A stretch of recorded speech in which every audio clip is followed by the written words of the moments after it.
श्रीमद् भागवत इस दास का एक मूल केंद्र बिंदु है। वहीं से हम लोग जग जग में ठाकुर जी के, किशोरी जी के, वृंदावन के, गोवर्धन के प्रेम स्वरूप को पहुंचाने का कार्य करते हैं।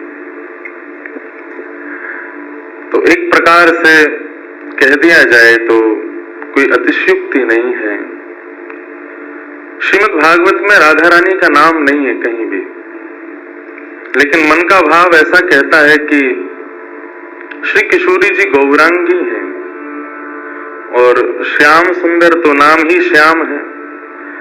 तो श्रीमद् भागवत के जितने भी श्लोक हैं वो सब श्याम स्वरूप हैं, परंतु इन श्लोकों को दर्शन करने के लिए जो श्वेत पृष्ठ है वो किशोरी जी है। संपूर्ण श्रीमद् भागवत का जो पृष्ठ है, जो पन्ना है, वो श्वेत है, मानो वो किशोरी जी का रूप है, और उस पर अंकित जो श्लोक हैं वो श्याम वर्ण के हैं, वो कृष्ण है।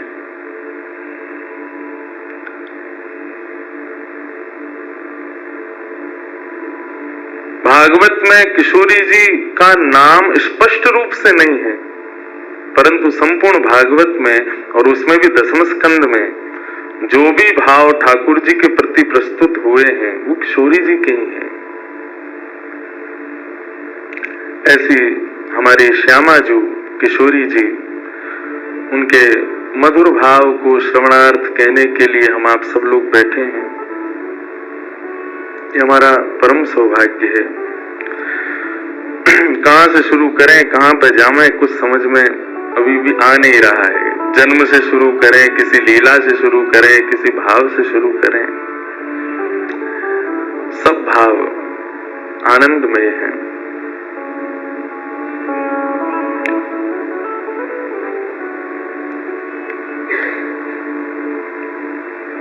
ठाकुर जी का ही प्रतिबिंब किशोरी जी के भाव में प्रकट हुआ है।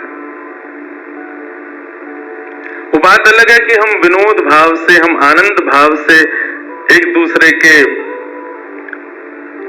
बड़ाई करने में, एक दूसरे को श्रेष्ठ बताने में लगे रहते हैं। किशोरी जी बड़ी, हम कहेंगे श्याम सुंदर बड़े, वो कहेंगे। अब हम वृंदावन वाले, हम जय श्री कृष्ण बोलते हैं, और वृंदावन में दोनों भाव हैं, जय श्री कृष्ण भी है, राधे राधे भी है। बरसाने जाएंगे तुम आज जय श्री कृष्ण बोलो तो ये गारी काय को दे रहे हो, राधे राधे बोलो। वहां का ऐसा भाव है। ये आज का भाव नहीं है। जब ठाकुर जी और किशोरी जी लीला संवरण कर रहे थे, उस समय पर भी जो किशोरी जी के सखियां हैं और ठाकुर जी के जो सखा हैं, वे भी जब आपस में मिलते हैं तो उनका भाव भी ऐसा ही रहता है। वहां पर भी श्याम सुंदर को श्रेष्ठ, यहाँ पर किशोरी जी को श्रेष्ठ, इसी में ही आनंद आता है। यही तो रस है, यही रास है। दोनों के भाव को श्रेष्ठ बता में, यही तो भाव है। बंधुओं, बहुत ध्यान से सुनिएगा। भगवान का जब मोहिनी अवतार हुआ तो मोहिनी अवतार के उस स्वरूप के सौंदर्य पर 33 कोटि देवता न्योछावर हो गए। सबके मन में यह भाव आया, ये जो भी प्रकट हुई हैं ये किसी भी प्रकार से हमको हमारी गृहिणी के रूप में प्राप्त हो जाए। इतने सुंदर ठाकुर जी बनकर के आए। चंद्रमा भी पीछे पीछे चल रहे हैं, शंकर जी भी पीछे पीछे चल रहे हैं, ब्रह्मा जी भी पीछे पीछे दौड़ रहे हैं, वरुण आदि आदि जितने भी देव हैं, सब मोहिनी पर ऐसे लट्टू हुए कि एक बार हमको देख भर ले, एक बार केवल हम पर दृष्टिपात कर दे, उसी मात्र से हमारा कल्याण हो जाना है। ऐसा ठाकुर जी का स्वरूप। परंतु उन 33 कोटि देवताओं में एक देव ऐसे हैं जिनका मोहिनी के प्रति ऐसा कोई दुर्भाव नहीं था, और वो देव थे सूर्य। सूर्य ने जब मोहिनी के सौंदर्य को देखा तो उनके मन में भाव आया, इतनी सुंदर, इतनी सुकुमारी, इतनी कोमल, इतनी मधुर। सबको तो लगे हमारी पत्नी बने, लेकिन सूर्य को लगे मेरी बेटी बन जाए, मुझे पुत्री रूप में प्राप्त हो जाए।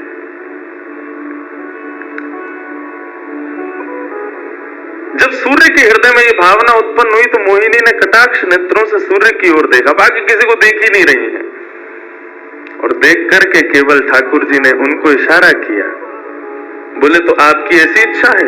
सूर्य बोले जी भगवान, मेरी बहुत अभिलाषा है कि आप पुत्री रूप में मेरे यहाँ पधारो।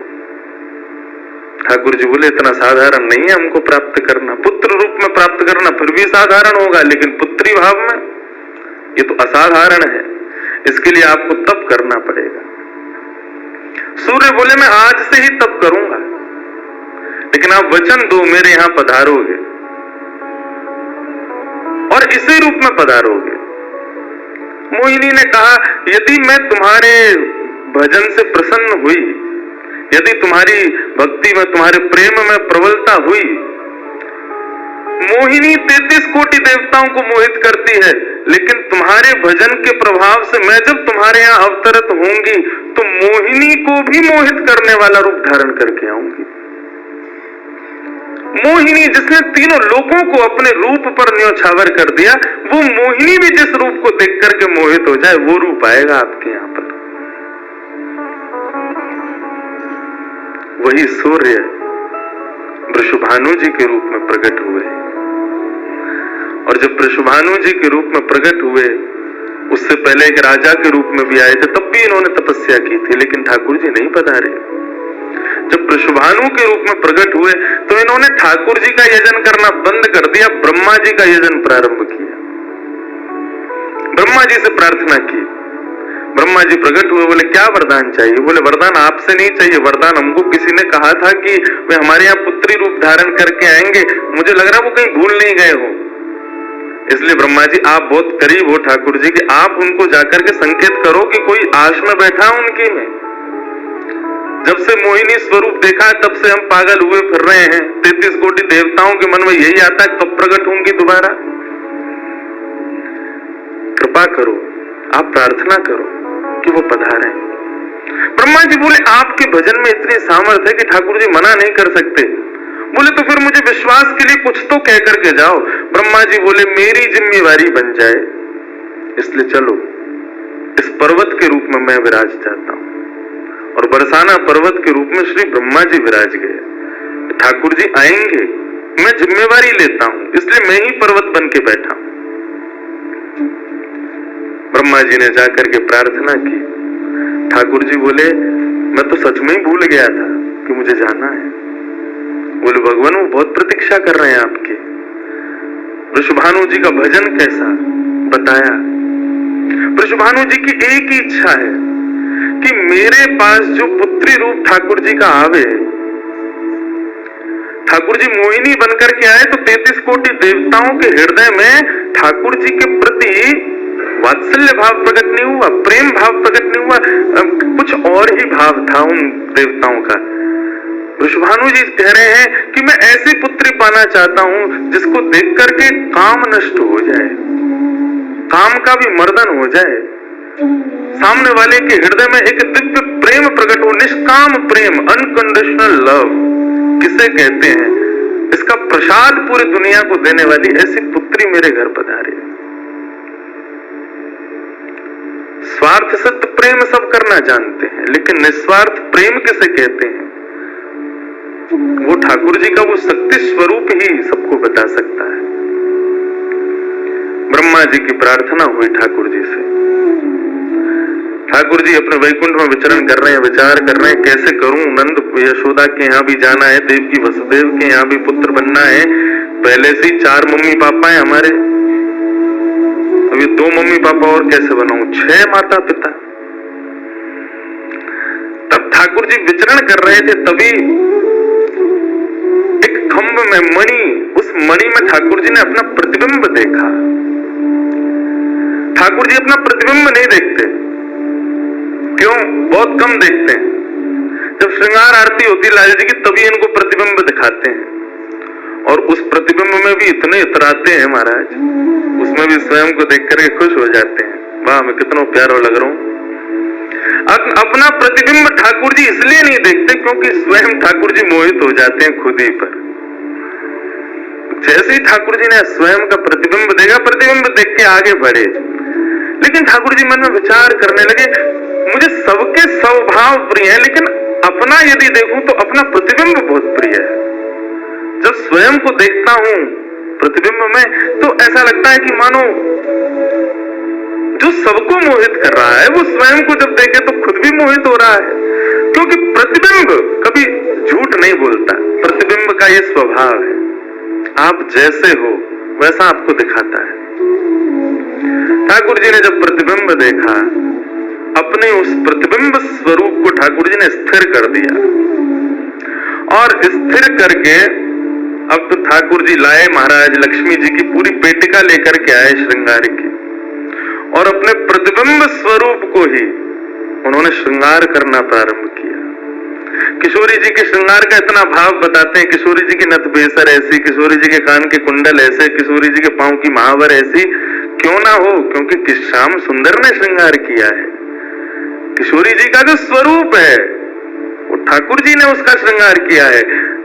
नारायण बैठे महाराज सिंहासन लगा करके अपने प्रतिबिंब का ही श्रृंगार कर रहे हैं। मोर पीछ हटाया, मुकुट उतार के दूर रखा, घुंघराले केशों को खोल दिया, नेत्रों में सुंदर सुंदर छोटा छोटा काजल लगाया, माथे पर एक सुंदर बिंदिया लगाई है, होठों पर निर्मल लालिमा लगाई है, गले में हार पहनाया, सर्वांगीण श्रृंगार किया, और लक्ष्मी जी की चुनरी ला करके जैसे शीश पर से चढ़ा करके ठाकुर जी ने थोड़ा सा जो श्याम रंग है उसको जैसे ही गौर वर्ण किया, वैकुंठ के उस प्रतिबिंब में से मानो जैसे सूर्य चंद्र का एकाकार रूप प्रकट हो गया हो, इतना तेज पुंज प्रकट हो गया कि ठाकुर जी भी अपने नेत्रों को छुपाने लगे।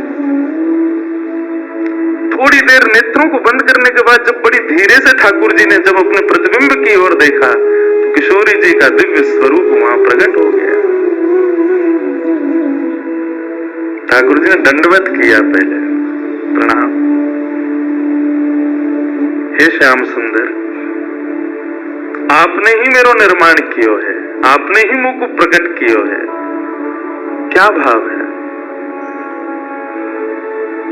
ठाकुर जी बोले कोई भाव नहीं है, केवल मोहिनी भाव से 33 कोट देवता मोहित हुए थे, लेकिन मैं मोहित नहीं हो पाया था, इसलिए तब से मैं भी तड़प रहा था कि मुझे भी कोई मोहित करे, उस मोहिनी को भी मोहित कोई करे। उस स्वरूप आज प्रकट हुआ है। धर्म की स्थापना हुई, ज्ञान की स्थापना हुई, भक्ति की स्थापना हुई, वैराग्य की स्थापना हुई, लेकिन अंततो गत्वा संसार का सार जो प्रेम है उसकी स्थापना नहीं हुई है। उसके लिए आपका अवतार धारण करना अति आवश्यक है। आप मेरी शक्ति हैं,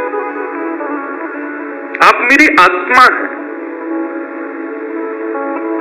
पूरा विश्व और पूरे विश्व की दिव्य चेतना किसकी प्राप्ति के लिए दौड़ रही है कि आत्मा एक दिन परमात्मा में मिल जाएगी, लेकिन उस परमात्मा में आत्मा जो विद्यमान है वही तो किशोरी जी है। उस आत्मा की परमात्मा की जो आत्मा है वही तो श्री राधा जी है। लोग उनके रूप को नहीं समझ पाते। आजकल के यंगस्टर्स, आजकल के युवा उनको बहुत विचित्र रूप में दर्शन करते हैं कि कृष्ण राधा कौन है, बोले कि they are just like some love words. ऐसा नहीं है। आप उनको सीमित उस अवस्था में, और माफ कीजिएगा यदि किसी प्रवचनकर्ता की कथा सुनने के बाद भी आप उनको वहीं तक सीमित मान रहे हो, दोष आपको नहीं प्रवचन करने वाले को लगेगा कि तुम किशोरी जी के इसी रूप को स्थापित कर पाए। इसीलिए कथाओं में ज्यादा किशोरी जी का प्रसंग ना हम कहते हैं ना उसका स्पर्श करते हैं। स्पर्श करने पहले से भी 100 बार सोचते हैं। यहां आने से पहले भी मुझे कई आचार्यों ने संपर्क किया कि वहां आप किस विषय को लेकर के जाएंगे, आप गर्ग संहिता पर गएंगे या किशोरी जी के किस भाव को वहां पर प्रस्तुत करने वाले। मैंने कहा देखो, हम बस बोलेंगे जो निकल जाए मुंह से, जिसका जो भाव ठाकुर जी स्वीकार कर लें बस, लेकिन भाव ये रखेंगे ठाकुर जी विराज गए हैं कि कोई अनधिकारी इस भाव को सुनकर के अपने मन में कोई दुर्भाव ना प्रकट करे। ब्रजवासी बहुत डरते हैं किशोरी जी के भाव को कहने में, क्योंकि जब सामने वाले से प्रत्युत्तर के रूप में कुछ विलग ही सुनने को मिलता है तो बहुत कष्ट होता है हृदय को कि तुमने किशोरी जी को क्या समझा, वो क्या है और तुमने उनके किस रूप को जाना। वो ठाकुर जी का ही प्रतिबिंब स्वरूप है, ठाकुर जी का ही आत्मा स्वरूप है। और एक बात कहूं, प्रतिबिंब से और आत्मा से प्रेम किया जा सकता है, ब्याह नहीं किया जा सकता, क्योंकि प्रतिबिंब और आत्मा ये दोनों हमसे अलग नहीं है। ब्याह के लिए एक अलग व्यक्ति चाहिए, एक हमसे कोई अलग हो, हमसे कोई जुदा हो, दो लोग चाहिए तब ब्याह संपन्न होता है। लेकिन कृष्ण और राधा इन दोनों में भेद है ही नहीं। किशोरी जी और ठाकुर जी में कभी भी कदापि कोई भेद नहीं है। बल्कि लीलाएं अभी सुनेंगे हम लोग, कभी कभी ठाकुर जी जब किशोरी जी का रूप धारण करते हैं तो किशोरी जी से ज्यादा गोपियों को सुख देते हैं।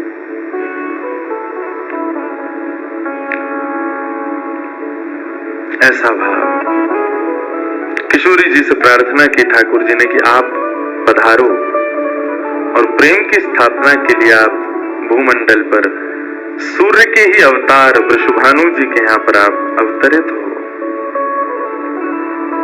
तब किशोरी जी ठाकुर जी की बात मान करके और वृषभानु और कीर्ति के यहाँ पर अवतरित होती है। किशोरी जी का जब अवतार हुआ, जब अवतरण हुआ, कब हुआ? सुबह के 4:40 पर। ठाकुर जी के जितने भी अवतार हुए या तो दिन में 12 बजे हुए या रात में 12 बजे हुए, लेकिन किशोरी जी का अवतरण भोर में ब्रह्म मुहूर्त में सुबह 4:40 पर हुआ। क्यों? बोले राम कृष्ण आदि जितने भी ठाकुर जी के अवतार हैं राक्षसों के वध के लिए आते हैं, तो या तो सूर्य की तेज ताप में उनका जन्म होता है, मानो वे प्रकाश स्वरूप है ऐसा भाव बताते हैं, या रात्रि में 12 बजे होते हैं, वो इसलिए होते हैं, वो मानो ऐसा भाव रखते हैं कि चंद्रमा अंधेरे को दूर करता है, वो ज्ञान का प्रकाश है, वो ज्ञान है, उससे अंधेरा दूर होता है। तो ठाकुर जी रात्रि प्रकट होकर के ऐसा भाव रखते हैं कि काले निशा, काला ज्ञान जितना भी है धरती पर, उसको दूर करने के लिए हम पधारे हैं। लेकिन किशोरी जी का जो अवतरण है वो 4:40 ब्रह्म मुहूर्त में होता है, उसका क्या भाव है? बोले 4:40 ब्रह्म मुहूर्त के बाद सूर्य प्रकट होना प्रारंभ होते हैं। मतलब सारे मंगल कार्य ब्रह्म मुहूर्त में होते हैं। चिड़ियाओं का चहकना, कई पुष्पों का प्रकट हो जाना, मानव के मस्तिष्क में आज मुझे क्या करना है, वो दिव्य चेतना का प्रादुर्भाव होना, ये सब कुछ सुबह ब्रह्म मुहूर्त से प्रारंभ होता है। और सबसे बड़ी बात, सूर्य प्रकट होते हैं, धीरे धीरे धीरे धीरे अंधेरे को दूर करते हैं और धीरे धीरे धीरे गतिमान होते हैं 12 बजे तक। तो किशोरी जी का प्रादुर्भाव ब्रह्म मुहूर्त में हुआ, इसका ऐसा भाव बताते हैं कि मानो वो प्रेम जिस प्रकार प्रादुर्भाव से लेकर के और आगे के गंतव्य तक नित्य प्रति बढ़ता रहे, उसका वर्धन हो, वर्धन करने के भाव से किशोरी जी ब्रह्म मुहूर्त में पधारी। क्योंकि वर्धन होना ही एक नवीन दिन का ब्रह्म मुहूर्त से प्रारंभ होता है। ऐसे ही प्रेम का वर्धन, भक्ति का वर्धन, भाव का वर्धन, उन सब का वर्धन करने का प्रतीक है किशोरी जी, इसलिए ब्रह्म मुहूर्त में जन्मी है। किशोरी जी का प्रादुर्भाव हुआ, पूरे बरसाना में आनंद उत्सव मनाया गया, सब नाच रहे हैं, गा रहे हैं, आनंद मना रहे हैं। नंद बाबा भी आए, यशोदा जी भी आई हैं, उन्होंने भी आकर के वृषभानु जी को बधाई दी है। सब कुछ हुआ, लेकिन किशोरी जी के प्रादुर्भाव में एक वैचित्र था। क्या? दिन बीत गए 8, लेकिन किशोरी जी ने अभी तक नेत्र नहीं खोले। अभी तक किशोरी जी केवल एक छोटी सी बालिका है, एक सुकुमारी है, परंतु अभी तक किसी को भी किशोरी जी के नेत्रों का दर्शन नहीं हुआ। अभी तक किशोरी जी के नेत्र नहीं खुले। इस बात से कभी कभी चिंतित हो जाते हैं वृषभानु जी और कीर्ति कि हमारी लाली है तो गई है, लेकिन पतो ना क्यों अपने नेत्रन को नहीं खोल रही है। कभी कोई संत आ जाए, कोई वैष्णव आ जाए, कोई ब्राह्मण आ जाए तो उनसे निवेदन करते हैं कि हमारी लाली नेत्र नहीं खोल रही। तब देवताओं ने नारद जी को भेजा, आप जाओ और जाकर के वृषभानु जी के इस मन के भाव को पूर्ण करके आओ, किशोरी जी के सुंदर नेत्रों का दर्शन उनको कराओ। तब श्री नारद जी महाराज का आगमन हुआ। नारद जी जैसे ही आए तो वृषभानु जी ने नारद जी को देखते ही सबसे पहले अपने पुत्र को बिठा दिया। श्री रामा से मिलो, हमारा अब लाला है। नारद जी उससे मिले, उसका सब देखने लगे। नारद जी मन में विचार कर रहे हैं कि उनसे कब मिलवाएंगे, किशोरी जी का दर्शन कब होगा। 2-3 दिन तक नारद जी विचरण करते रहे बरसाने में। वृषभानु जी का मन तो होता है कि मैं इनसे कुछ कहूं, कुछ पूछूं, थोड़ा किशोरी जी के बारे में, अपनी लाली के बारे में न कुछ जानूं, लेकिन अभी वो भाव प्रकट नहीं हो रहा है। तब एक दिन एक छोटी सी बरसाने की लाली को जब नारद जी महाराज खिला रहे थे और उससे प्रेम चर्चा कर रहे थे, ये दृश्य जब वृषभानु जी ने देखा, उन्होंने तुरंत नारद जी के चरण पकड़े और कहा, हे भगवान, हमारी एक लाली भई है, बहुत सुंदर है, सुकुमारी है, नन्ही सी है। विवाह को देख करके स्पर्श करने में डर लगे कि कहीं हमारे स्पर्श से कोई कष्ट ना आ जाए, या हमारे हम सबन को दर्शन भी ना करा में। लेकिन महात्मन आपसे पूछना चाह मैं, हमारी लाली नेत्र नहीं खोल रही है, कहाँ भाव है? नारद जी तो तुरंत बोले, अरे तो तुमने इतने दिन से क्यों नहीं बताया?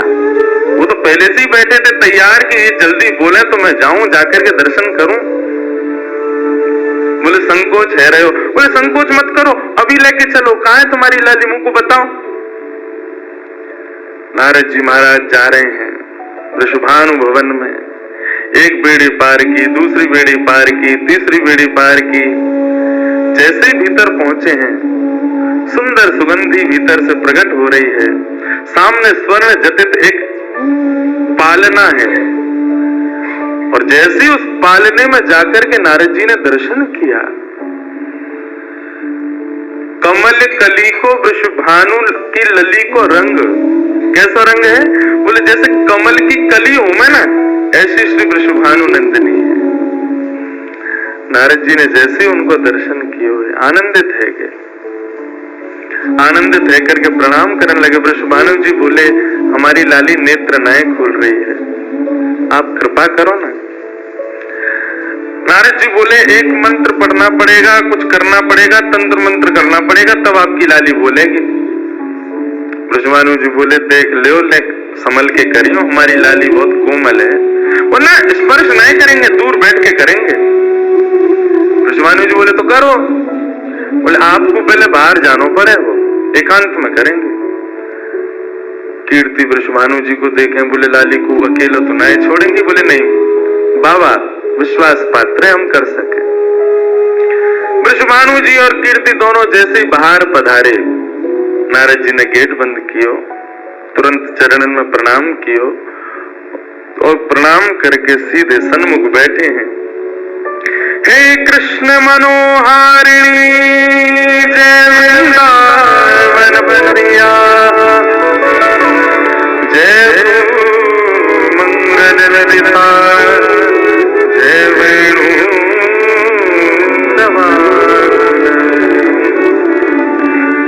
जय कृष्ण मनोहारिणी जय वृंदावन बनिया,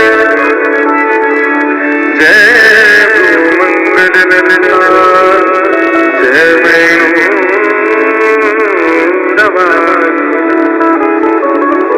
जैसे ही नारद जी के मुख से ये शब्द प्रकट हुआ, जय कृष्ण मनोहारिणी, ये कृष्ण मनोहारिणी शब्द जैसे ही नन्ही से श्री किशोरी जी के कान में कृष्ण शब्द गयो, कृष्ण शब्द जाते ही नन्ही सी किशोरी जी के नेत्र अपने आप धीरे धीरे खुलन लगे।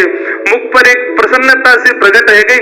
नन्ही सी किशोरी अभी करवट लेनो भी नहीं जाने, लेकिन जैसे ही बार बार ये श्लोक का गान नारद जी के द्वारा हो रहा है, जय कृष्ण मनोहारिणी जय वृंदावन प्रिय, इसको सुनकर के किशोरी जी जो अभी करवट लेनो भी ना जाने, वो अपने पालना को पकड़ करके अपने पालना से उछक करके वहीं से झांक करके श्री नारद जी को देख रही हैं। और नारद जी ने जैसे किशोरी जी के रूप को देखो है, सुंदर मृगनयनी किशोरी जी आज नारद जी को देख रही है। मुख में भी दांत ना है, बिना दांतन के किशोरी जी के मुखमंडल की प्रसन्नता देख करके नारद जी आनंद विभोर हो गए। नारद जी बोले, आपको ये कीर्तन भाइयों, आपको ये कीर्तन प्रिय लगो? किशोरी जी के मुख से केवल किलकारी निकल रही है।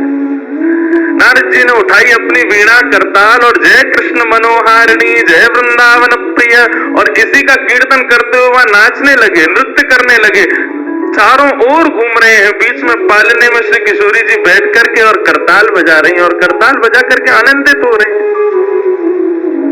ब्रजभानु जी बाहर खड़े बोले कि भीतर तो कीर्तन चल रहा है, करताल की आवाज आ रही है, वीणा बज रही है। तभी उनने कान लगा करके सुनो तो नारद जी गा रहे, जय कृष्ण मनोहारिणी जय वृंदावन प्रिय जय ब्रू मंगल ललिता जय वेणु रवाकुल। वृषभानु जी ने ये स्वर सुन लिया, लेकिन जैसे ही थोड़े से गए हैं और खिड़की में जाकर के भीतर झांक करके देखा, अद्भुत दृश्य। नन्ही सी किशोरी, ज्यादा से ज्यादा 8 दिन की होंगी, 10 दिन की होंगी, अपने पालना में पौड़ करके स्वयं को झुला रही है, करताल बजा रही है। चारों तरफ नारद जी वीणा बजा करके, करताल बजा करके आनंद से किशोरी जी को मुखोल्लास कर रहे हैं। ये दृश्य देख करके श्री वृषभानु जी को एक बार तो मूर्छा आ गई, मैं वास्तव में 8 दिन की बालिका को देख रहा हूं। उन्होंने कीर्ति को कुछ नहीं बताया। नारद जी महाराज ने प्रणाम किया, तब किशोरी जी की सहचर्या प्रकट हुई और कहा कि हे नारद, आपने हमारी किशोरी जी को बहुत सुख प्रदान किया है।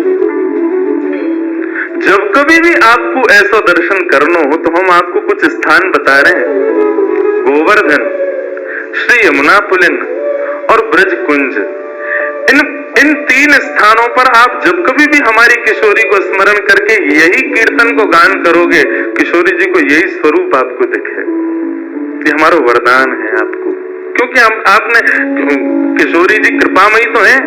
लाल जी 10 बार विचार करेंगे कृपा करवे में, किशोरी जी विचार थोड़ी करें, वो तो तुरंत करुणा करें। नारद जी जाओ, जब कभी भी लाडली को दर्शन करना हो यही भाव से कर लियो। नारद जी महाराज के नेत्र सजल है गए, किशोरी जी के चरणन में बारंबार प्रणाम कियो और प्रणतिपात करते हुए वहां से प्रस्थान कर गए। किशोरी जी फिर से नेत्र बंद करके अपने पालना में पौड़ गई। कीर्ति जी बोली, बाबा आयो, टोना टोटका करके गयो, तब हमारी लाली के नेत्र तो खुले नहीं।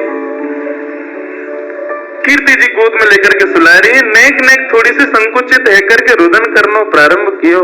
सो इतने में वृषभानु जी आए और वृषभानु जी बोले, नेक दियो लाली को। और किशोरी जी को गोद में लेकर के वृषभानु जी बोले, हे कृष्ण मनोहारिणी। जैसे ही बोले तुरंत किशोरी जी के नेत्र फिर से खुल गए, फिर से अपनी किलकारी भर करके कीर्तन में करताल बजाने लगी, आनंद विभोर हो गई। अब तो जैसे ही ये भाव देखो, वृषभानु जी ने कीर्ति को सुनायो, कीर्ति भी वही गा रही है, पूरा बरसानो आकर के श्री कृष्ण कीर्तन करने लगो, और बीच में मध्य में बैठ करके किशोरी जी अपनी करताल बजा रही है, किलकिल करके हंस रही है, इतनी आनंद विभोर रह रही है। तब सबन को ये भेद पता चलो, कहा कि ये श्री कृष्ण की आत्मा है, ये उनसे विलग नहीं है, वे ही आपको सर्वस्व है। निश्चित ही पूर्व में ऐसी कथाएं आती हैं कि नंद बाबा वृषभानु जी ने पहले ही कह दी कि भैया हमारे अगर बालक भयो तो हम ब्याह कर देंगे, संबंध बनाएंगे। और आज वही भाव उन सबको वहां दिख रहा था। हे कृष्ण मनोहारिणी, यदि नित्य कोई श्री किशोरी जी का स्मरण करे और जब भी किशोरी जी के दर्शन करे, किशोरी जी के सन्मुख बैठे, इस भाव को कहे, हे कृष्ण मनोहारिणी, हे कृष्ण के मन का हरण करने वाली, या हे कृष्ण, जय कृष्ण, कृष्ण ने जिनके मन का हरण किया, दोनों भाव है इसके। जो कृष्ण के मन का हरण करे या जिसने कृष्ण के मन का हरण किया है, ऐसी श्री किशोरी जी आज भी प्रसन्न होती हैं इस कीर्तन को सुनकर के। ऐसी हमारी ब्रज की शोभा, ब्रज की भूपा, ब्रज की अधिष्ठात्री, ब्रज की रानी श्री किशोरी जी को या प्रकार से प्रादुर्भाव है, या प्रकार से श्री किशोरी जी या धराधाम पर पधारी। हमारे जैसे वृंदावन में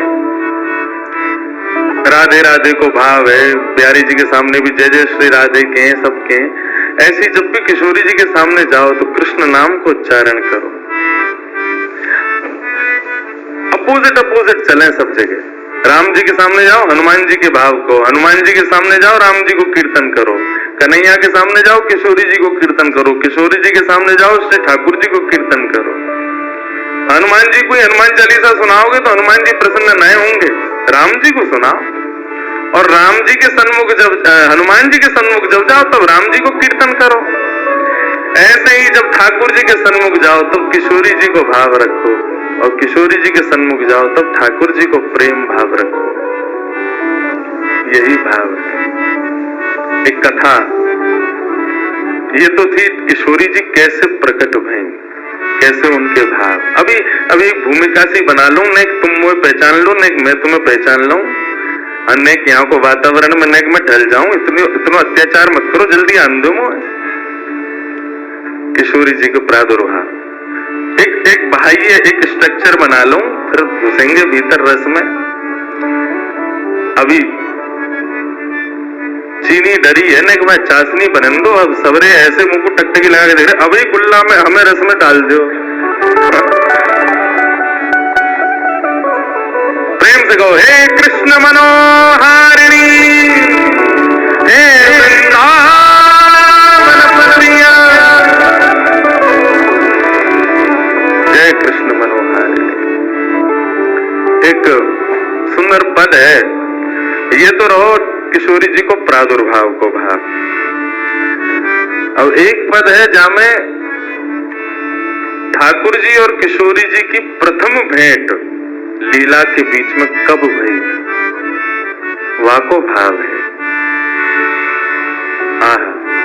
मधुमास सारंग।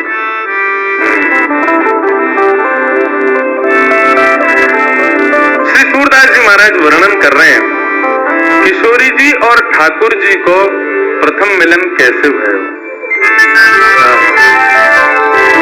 ठाकुर जी खेलवे के काजे निकले हैं अपने घर से, अपने भवन से, और यहाँ किशोरी जी भी आज भ्रमण करती करती आ गई हैं श्री वृंदावन यमुना पुलिन पर।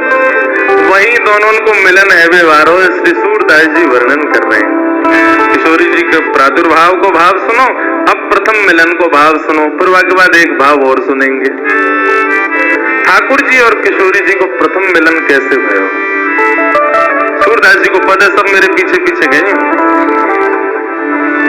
खेलत हरि निकले ब्रज कोरी, खेलत हरि निकले ब्रज कोरी, खेलत हरि निकले ब्रज कोरी, खेलत हरि निकले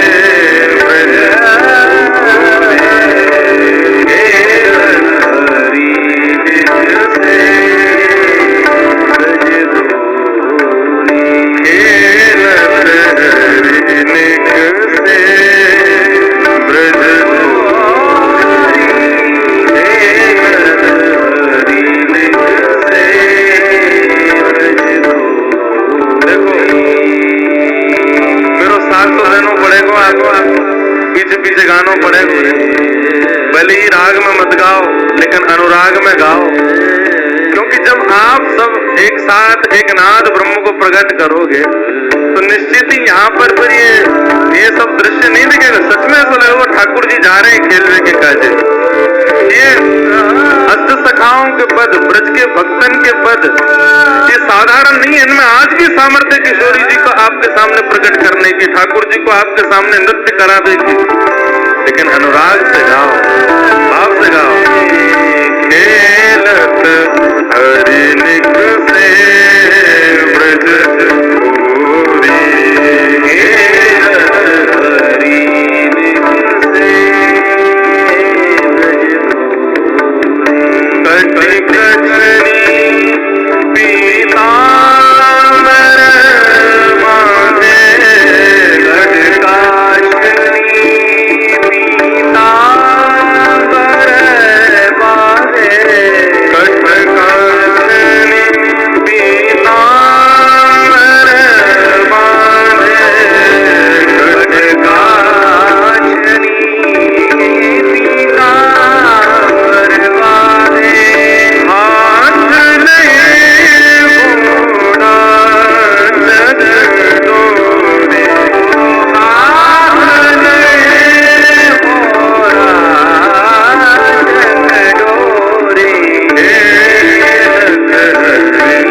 से जा रहे हैं। गए श्याम रवि तने आके तट, गए श्याम रवि तनिया के तट, लसत धन गोरी हो, लसत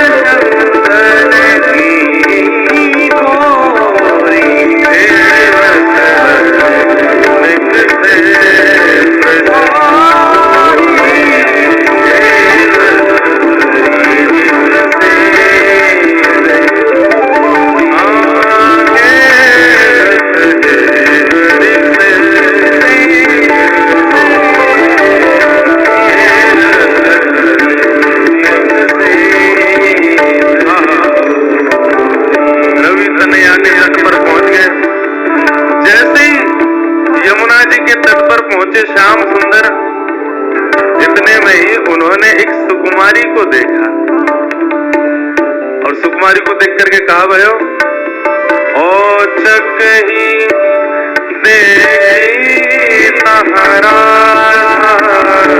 ओ चक ही देखी सहारा। और चक ही कैसे मतलब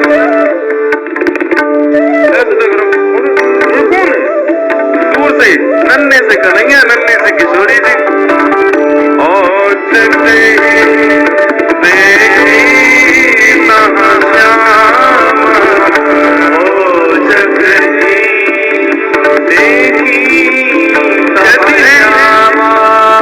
नयन विशाल चंदन में रोरी, नयन विशाल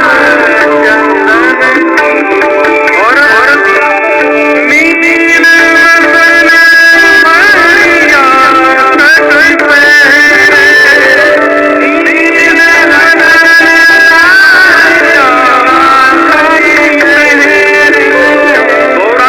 किशोरी जी ने कहने वस्त्र पहने, नील कमल जैसे नीले वस्त्र पहने। दर्शन करो, नन्ही सी किशोरी जी है, नीले वस्त्र पहने और क्या पहनो, लहंगा परिया पहनो।